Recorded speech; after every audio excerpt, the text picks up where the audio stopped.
Game of Thrones actor John Bradley explains why he has not watched House of the Dragon. Bradley, who played Samwell Tarly for all 8 seasons of Game of Thrones, is not the only actor from the original series who has chosen not to watch the prequel. Others include Lena Headey, who played Cersei Lannister, and Emilia Clarke, who played Daenerys Targaryen, despite House of the Dragon revolving around the civil war fought between the Targaryen ancestors. While discussing his new Netflix series Three Body Problem with the New York Post, which Bradley worked on with Game of Thrones showrunners David Benioff and D.B. Weiss, he clarifies why he has not yet watched House of the Dragon.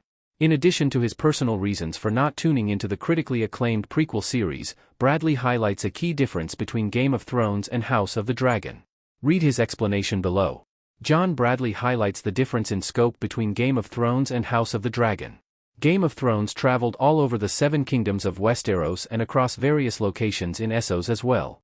This made the fantastical universe feel vast and provided opportunities to show how all manners of individuals lived, from wealthy lords and ladies to commoners just trying to survive in the midst of war. House of the Dragon Season 1 is largely set in King's Landing.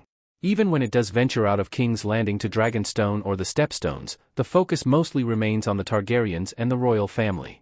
This makes the universe feel smaller and less representative of different individuals than Game of Thrones did. Game of Thrones cast had a healthy balance of likable and unlikable characters, along with a variety of dramatic and comedic characters.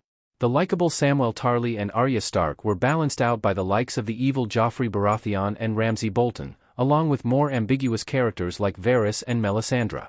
Meanwhile, House of the Dragon's characters are generally far more unlikable, making it more difficult to get invested in some of them. This works for the story House of the Dragon is telling, with these characters' greed and selfish ambition triggering the Dance of Dragons and marking the beginning of the end for the mighty Targaryen dynasty.